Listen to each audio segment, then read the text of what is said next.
प्रयास करेंगे कि मराठा राज्य हमारे आधुनिक भारत में किन तरीकों से परिवर्तन लाया और इन्हें क्यों पढ़ाया जाता है। तो एक सबसे सुखद चीज आप लोगों को जानकर खुशी होगी कि पहली बार आजादी के बाद भारत के पठन पाठन में भगवान श्री रामचंद्र के ऐतिहासिक जीवन को पढ़ाने का निर्णय लिया गया है और इसे हमारे सिलेबस में जोड़ दिया गया है। जो केंद्रीय मानव संसाधन विकास मंत्रालय था, पहले तो इसका नाम बदला गया है, इसे शिक्षा मंत्रालय कर दिया गया। एक बहुत अच्छी बात है कि मानव संसाधन में बहुत कुछ आते हैं। अब इसमें केवल हम शिक्षा को लेकर अगर चलें तो ज्यादा बेटर है, क्योंकि मानव संसाधन एक इकोनॉमिकल चीजें हो जाती है। पर ध्यान रखेंगे, मनुष्य जब तक मनुष्य नहीं होता तब तक संसाधनों की कोई महत्ता नहीं है। ध्यान से सुनेंगे हम लोग, मनुष्य जब तक मनुष्य नहीं होता संसाधनों की कोई महत्ता नहीं है। इसलिए मनुष्य को मनुष्य बनना अधिक आवश्यक है और मनुष्यता के लिए शिक्षा, क्योंकि शिक्षा से मानवता आती है, शिक्षा से मानव व्यवहार आते हैं, शिक्षा से विज्ञान की समझ होती है, शिक्षा से जो हमारे समाज में अनेक अज्ञान और भ्रम फैले हैं उनका खंडन होता है। इसलिए वर्तमान सरकार ने मानव संसाधन विकास मंत्रालय को अब शिक्षा मंत्रालय बना दिया है।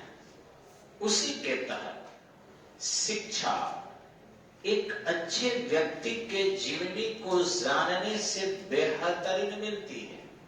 अब हम इसमें अगर जानने लगे, पढ़ने लगे, महमूद बेगरा के बारे में जो 15 किलो गोश्त खाया करता था एक टाइम में, और तनी वीडियो काट दीजिएगा लाइव, आप लोग को डंडा से उपाय होगा, बहुत बड़ा आदमी हो गए। हम लोग किसी कारणवश थोड़ा सा रुकावट आ गई है, रुकावट के लिए खेद है, और फिर से मराठा वारा के बारे में थोड़ी सी चर्चा हम लोग करेंगे। मैं बता रहा था आपको कि वर्तमान में हम लोग शिक्षा में भगवान राम के जीवनी को पढ़ेंगे। अब ध्यान रखेंगे, बहुत लोगों को ये छटपटाहट होगी कि राम इस देश के खलनायक है, उनको नहीं पढ़ाना चाहिए। राम एक विश्व के सबसे घटिया धर्म के नायक है, उनको नहीं पढ़ाना चाहिए, क्योंकि यहां पर खुश अच्छा देश वो माना जाता है जो अच्छे लोगों को खत्म कर दे। जिससे मुसलमान खुश हो जाए वो पढ़ाइए, जिससे दलित खुश हो जाए उससे पढ़ाइए, जिससे घटिया से घटिया स्तर के कुसंस्कारी लोग खुश हो जाए वो पढ़ाइए। ये परंपरा चल पड़ी है भारत में। इससे ठीक है कि हम उन्हें भी खुश रखेंगे, लेकिन इससे अच्छे लोगों के इतिहास को समाप्त कर दें, ये उचित नहीं है। जो बलिदान भगवान राम ने किया वो अकबर ने नहीं किया है। उन्होंने अपने पिता के वचन को निभाने के लिए, देखिए प्रशासन में भी अपने सीनियर के वचन को निभाने के लिए अगर जुड़ी है, अपने भावनाओं को और अपने आवश्यकता को भी सीमित कर दे, वही प्रशासन अच्छा चलाएगा। भगवान राम ने ऐसा किया। उन्होंने न केवल पिता की बात को बल्कि एक अयोध्या के पति राजा के बात को भी माना था। तो एक राजा का आदेश हो तो चाहे पिता का आदेश हो तो उन्होंने राज्य गद्दी छोड़ दिया और जंगल में चले गए। लेकिन जहां तक महिला की रक्षा की बात है, उन्होंने गौतम ऋषि की पत्नी अहिल्या को, जिसके पति ने भी पत्थर होने का श्राप दे दिया था, उन्हें मोक्ष दिलाया। महिला के सम्मान के लिए उन्होंने सेवड़ी के जूठा बेर खाया। महिला के सम्मान के लिए उन्होंने लंका समंदर में पुल बना दी। और वो अपने पत्नी को लाने कम गए थे, भारत के सम्मान को, एक महिला के सम्मान को, एक देश की संस्कृति के रक्षा के लिए गए थे। वैसे व्यक्ति का इतिहास यदि पढ़ाया जाए तो हमारे प्रशासन में भी, हमारे समाज में भी, हमारे देश में भी और सभी धर्मों में इस प्रकार की अच्छी चीजें आएगी। ऐसा नहीं, उन्होंने एक धोबन का भी सम्मान किया। अतः राम की कहानी को पढ़ाना, भले वो वास्तविक है कि काल्पनिक है, से कोई मतलब नहीं। जिसके बारे में जन जन जानता है, पूरी संस्कृति जानती है, यदि उसे सिलेबस में जोड़ा गया है तो हम विश्वास करते हैं आने वाले समय में लोगों में एक अच्छी संस्कार बढ़ेगी, एक अच्छी मनोवृत्ति बढ़ेगी और प्रशासन भी इससे अधिक मजबूत होगा। क्योंकि हम यदि अपराध को पढ़ाते हैं तो अपराधी प्रवृत्तियां अधिकारियों में भी आ जाती है, अपराधी प्रवृत्तियां राजनेताओं में भी आ जाती है, अपराधी प्रवृत्तियां जनता में भी आ जाती है। अब फिरोज शाह तुगलक के इतिहास को हम पढ़ाते हैं तो उसमें स्वयं मिलता है, इरफान हबीब भी लिखे हैं, इम्तियाज अहमद भी लिखे हैं कि फिरोज शाह तुगलक जो स्वयं सुल्तान था, अपने घटिया घोड़े को पास कराने के लिए कुछ रिश्वत दिया था ताकि दरबारियों को दे दिया जाए।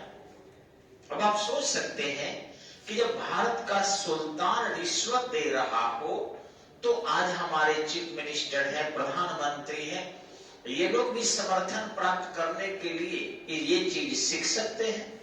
और एक लाइन वहां ये भी जोड़ा जाता है, इस प्रकार की नीति ने फिरोज शाह तुगलक को गुलाम वंश ने सबसे लंबे समय तक शासन दिया। अब बताइए, अगर भ्रष्ट लोग लंबे समय तक शासन करते हैं, ये चीज पढ़ाया जाए तो निश्चित ही आज के समय में भी लंबा समय शासन करने के लिए भ्रष्टाचार बढ़ेगा। लेकिन वही यदि यह पढ़ाया जाए कि अश्वमेध यज्ञ जैसे बड़े यज्ञ करने के दौरान भगवान राम मां सीता के रूप में एक कलश रख लिए थे लेकिन दूसरा विवाह नहीं किए, इतना अधिक पत्नी के प्रति सम्मान की भावना थी, तो हम लोगों में भी ये प्रवृत्तियां जन्म लेगी कि सहनशीलता से ही परिवार चलता है, परिवार तोड़ने से नहीं चलता। और ऐसी स्थिति में स्त्री भी पति के प्रति सहनशील होगी और पति भी स्त्री के प्रति सहनशील होगा और परिवार जो टूट रहा है नहीं टूटेगा। और आप देखेंगे कि हमारी वर्तमान सरकार जो राम की कहानी को सिलेबस में डाली है, इसका लाभ ठीक 20 वर्ष बाद आपको कोर्ट में देखेंगे कि परिवार टूटने की मुकदमा कम हो जाएगी। हम तो कहेंगे कि हमारे नचिकेता के बारे में भी अगर पढ़ाया जाता, सिलेबस में होता, तो निश्चित ही अच्छे शिष्य बनते। अगर ये पढ़ाया जाता कि ध्रुव और प्रहलाद कैसे कैसे थे, तो शायद अपने परिवार की प्रति भक्ति के साथ साथ समाज के प्रति भक्ति भी बढ़ती और देश अधिक एकताबद्ध होता। लेकिन यहां नहीं है। यहां है कि हम विदेशी आक्रांताओं को ज्यादा पढ़ें, हम मुगलों को पढ़ें, हम गोरी को पढ़ें, हम गजनवी को पढ़ें, हम तैमूर लंग को पढ़ें, हम चंगेज खां को पढ़ें, हम वास्को डी गामा को पढ़ें, अल्फांसो डी अल्बुकर्क को पढ़ें, वारेन हेस्टिंग्स को पढ़ें, पलासी का युद्ध पढ़े, कैसे षड्यंत्र से जीत गया, बक्सर की युद्ध पढ़े। ठीक इसी ढंग से 1857 के विद्रोह के दौरान हम लोग उन विद्रोह को दबाने वाले लोगों के बारे में पढ़े कि वीर कुंवर सिंह के हाथ में गोली किसने मारी। ये कैसा इतिहास था हमारा। ये नहीं पढ़े कि वीर कुंवर सिंह ने किसको मारा, एक आदमी नहीं बता सकता है। 80 वर्ष के उस नौजवान ने हाथी के हौदे पर रहकर तलवारबाजी और तीरंदाजी में अंग्रेजों को नाको चने चबवा दिया था, और कितने अंग्रेज उनके हाथों से मारे गए ये नहीं पढ़ाया जाता है। ये जरूर सबको पता है कि वीर कुंवर सिंह को गोली किसने मारी। सीधे आ जाता है कि टेलर ने मारी थी और सब लोग उसको ओके कर देता है। एग्जाम में भी यही पूछता है, यानी हम केवल गोली खाने वाले हैं, हम मारने वाले नहीं है। वो जीतते हुए शाहबाद से लेकर कानपुर तक चले गए और फिर वहां से हराकर वो लौटे थे। ये पूछते हैं तत्या टोपे को फांसी पर किसने चढ़ाया, गजब। ये पूछते हैं कि मुगल बादशाह बहादुर शाह जफर को किसने बंदी बनवाया और कहां भेज दिया गया। ये नहीं पूछते हैं कि उस दौरान दिल्ली में कितने अंग्रेज मारे गए। जो पीर अली पटना के थे उन्होंने कितने अंग्रेजों को मार डाला था एक पत्रकार होकर भी। वो कौन कौन से अंग्रेज थे जिनको उन्होंने मारा था, एग्जाम में नहीं आता है। हाँ, ये जरूर आता है कि पीर अली को के परिवार के कितने लोगों को प्रत्यक्ष अप्रत्यक्ष रूप से मार डाला गया। 49 डरवाया जाता है कि तुम अंग्रेजों के खिलाफ चलोगे तो तुम्हारे परिवार का समूल नष्ट कर दिया जाएगा। आज भी उन्हीं के औलाद है, अंग्रेजियत सत्ता है, तुम कुछ नहीं कर सकते हो, करोगे तुम्हारा समूल नाश कर दिया जाएगा। यह हमारे एजुकेशन सिस्टम की कमी थी। धीरे धीरे सरकार हिम्मत बढ़ा रही है और हमारे उस प्रकार की सत्ता को, उस प्रकार की शिक्षा को हटाने का प्रयास कर रही है जो इस देश को कमजोर केवल इतिहास के रूप में प्रस्तुत किया है। वीरों की इतिहास पढ़ाने के कला के अंतर्गत हम देखेंगे मराठावाड़ा और मराठा साम्राज्य। अब देखेंगे हम कि मराठावाड़ा में आखिर क्या कारण था, कैसी चीजें थी। ध्यान रखेंगे कि दक्षिण भारत का जो क्षेत्र है वो पठारी क्षेत्र है। वो क्या है आपका? पठारी क्षेत्र है। अब इस पठारी क्षेत्र होने के कारण लोगों का आम जीवन भी कष्टकारक है। पानी लाने के लिए उनको दूर जाना पड़ता है। स्वयं एक पहाड़ से दूसरे पहाड़ तक जाना भी बहुत संभल कर है। अतः वे सभी शारीरिक रूप से अत्यधिक मजबूत होते हैं। और ध्यान रखिएगा कि जो शरीर से मजबूत होता है वो मन से मजबूत भी होता है। हालांकि मन के मजबूत से शरीर की मजबूती अधिक होती है, लेकिन अगर केवल मन ही मजबूत हो, एक जर्जर शरीर का वृद्ध व्यक्ति कितना हो मन मजबूत करके अगर रहे, शरीर जब साथ नहीं देगा तो मन से बहुत कुछ नहीं होता है। मन और शरीर दोनों को मजबूत होना जरूरी है।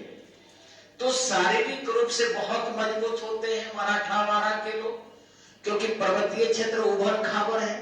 आम जीवन जीने के लिए भी पहाड़ों से उतरना है, चढ़ना है, उतरना है, चढ़ना है, तो शरीर मजबूत हो गया। दूसरी चीज थी कि वहां पर एक दो व्यक्ति हुए। एक थे संत तुकाराम, आप लोग नाम सुने होंगे तुकाराम की, और दूसरे हुए समर्थ गुरु रामदास। समर्थ गुरु रामदास, इन्होंने वीरता को जागृत किया। उन्होंने लोगों को स्पष्टतः बताया कि आप सब में जैसे नाम कोई बड़ा चीज नहीं है। मनोज नाम का हमारे गांव में एक शेड्यूल कास्ट भी है, मनोज राम। मनोज नाम का एक यादव जी है, मनोज राय। मनोज नाम का एक राजपूत है, मनोज सिंह। और मनोज नाम के पंडित जी है, मनोज पांडे। मनोज से कोई लेना देना नहीं, ध्यान रखेंगे। लेकिन उसमें जैसे टाइटल लग गया राम, राय, पांडे, सिंह, इससे उनकी एक पहचान हो गई। एक चिट्ठी गांव में आया, या कोई खोजने गया कि मनोज का घर कहां है। लोग सीधे पूछते हैं कौन मनोज, तो लोग समझ जाता एक से ज्यादा मनोज है। पूछते हैं लोग कि मनोज राम, अच्छा अच्छा अच्छा, वो चले जाइए उस टोला में। मनोज सिंह, अच्छा अच्छा, उस टोला में। मनोज राय और पीछे छोड़ के आ रहे हैं। मनोज पांडे तो बदले में है। तो इस तरीके से जाति हमारी है, एक पहचान के लिए है बस। इसमें न तो मनोज कोई बड़ा है, न मनोज कोई छोटा है, सभी मनोज बराबर है। बस एक पहचान है कि कौन मनोज। वैसे ही न इसमें कोई हमारे समाज में जाति रूप से बड़ा है, न जाति रूप से छोटा है। जन्म से बड़ा और जन्म से छोटा तो हमारे वेदों में भी नहीं दिया गया है। जन्म से सब बराबर है। कर्म से निर्धारित होता है उनके पद का, उनके प्रतिष्ठा का, उनके सामाजिक स्थिति का। और यही चीज उन्होंने बताया था संत तुकाराम ने भी और समर्थ गुरु रामदास ने भी। मराठावाड़ा में एक क्रांति आ गई कि जब कर्म से हम श्रेष्ठ हैं तो आपस में हम छुआछूत क्यों रखें, क्यों नहीं एकताबद्ध होके रहे। और मराठावाड़ा में सभी जाति के लोग एक हो गए। जिन्हें तोड़ा गया था अपने खास लाभ के लिए एकताबद्ध हो गए। और इसमें सबसे ज्यादा अहम भूमिका निभाया संभाजी ने। अब आश्चर्य करेंगे आपको, उससे भी पहले अगर देखेंगे तो शाहजी भोसले ने। अब ये क्या किए, इनके द्वारा वहां पर एक मजबूत और राजनैतिक सैन्य स्थिति व्यवस्थित करने का, स्थापित करने का प्रयास किया गया। इसमें सफल नहीं हुए। अब अगर इनके बारे में, इन मराठों के बारे में थोड़ा जानेंगे आप, तो पहले भी इनकी योग्यता की लोहा लोगों ने मानी है। यह मराठी थे, और मराठी जो मराठे कहलाए, इसके पहले ये लोग राष्ट्रिक थे, राष्ट्रकूट थे। राष्ट्रकूटों के बारे में आप जानते होंगे कि 750 में दंती दुर्ग नामक व्यक्ति ने, 750 में दंती दुर्ग नामक व्यक्ति ने राष्ट्रकूट वंश की नींव डाला। इन्हीं राष्ट्रकूटों में, राष्ट्रकूट तो इतने मजबूत थे, ध्रुव प्रथम, ध्रुव द्वितीय, ध्रुव तृतीय, इंद्र प्रथम, इंद्र द्वितीय, इंद्र तृतीय, कृष्ण प्रथम, कृष्ण द्वितीय, कृष्ण तृतीय की प्रतिहार और पाल, ये दोनों भी उनको कहीं भी किसी भी तरीके से क्षति नहीं कर सके। अपने दुर्ग में ये काफी मजबूत थे। पाल हस्ती सेना में, प्रतिहार अश्व सेना में और दुर्ग सेना में मजबूत थे आपके ये राष्ट्रकूट। ये आपके अंतिम प्राचीन काल में मिलता है 750 से लेकर 1200 तक, यानी प्रारंभिक मध्य काल भी इसको कहते हैं। और ये जब मजबूत हो गए और ये चले गए जब मराठावाड़ा में, तो दो पार्ट में बंटे। एक पार्ट ये जब पश्चिम और दक्षिण और पश्चिम में चले गए तो मराठी हो गए, और जब ये उत्तर साइड में आ गए बनारस के आसपास, जयपुर जोधपुर के आसपास चले गए तो ये राठौर हो गए। बाद में इनमें फिर कई कबीले, कई छोटे छोटे खंड में टूटे, लेकिन जो मराठी थे इनकी शक्ति और शौर्य इतिहास में ही वर्णित नहीं है। हर पुस्तकों में विदेशी लोगों ने भी इनकी चर्चा किया है।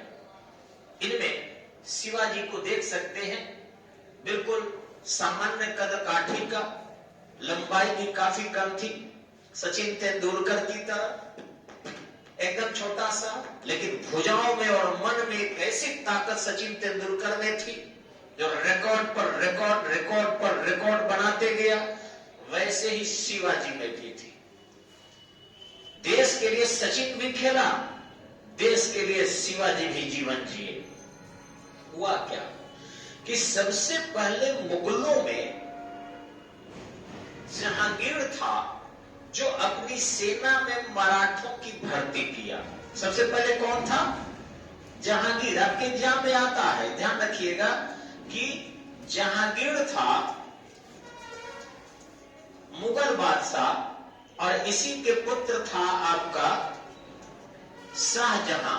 जब दक्षिण में ये गया था तो उस दौरान इन्होंने मराठी सेना को अपनी सेना में भर्ती किया, और सबसे ज्यादा मराठी सेना को औरंगजेब ने भर्ती किया था। ध्यान रखेंगे, भर्ती किया शाहजहां, लेकिन उस समय शासक कौन था? जहांगीर।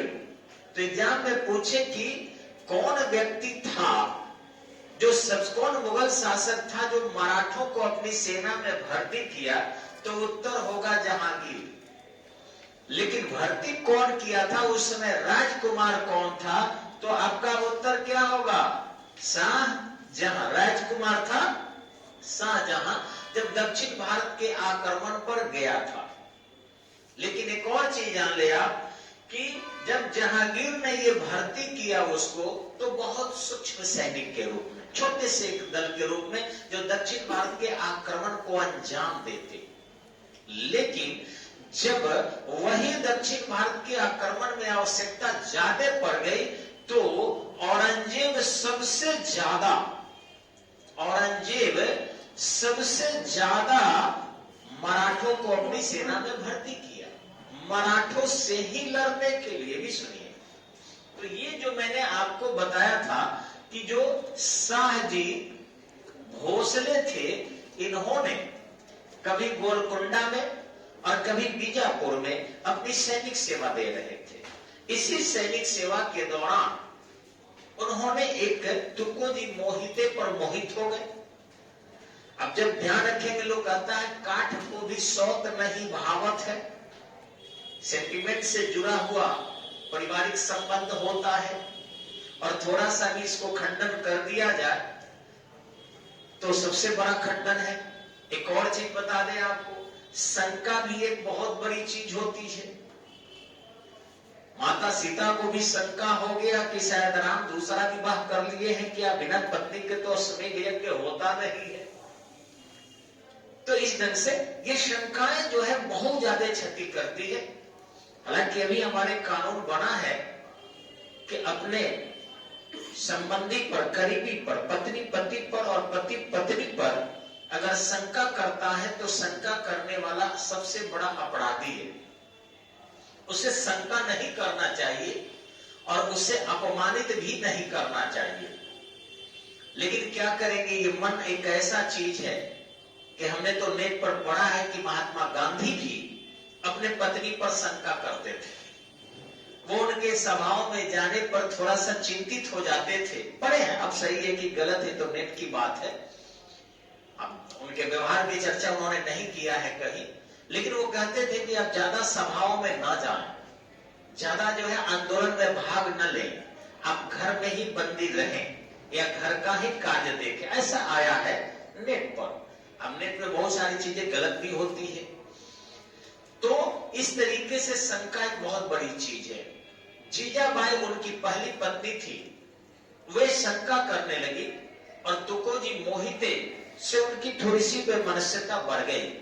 वैसी स्थिति में दादाजी कोंडदेव एक संरक्षक थे, नॉट ए दादा।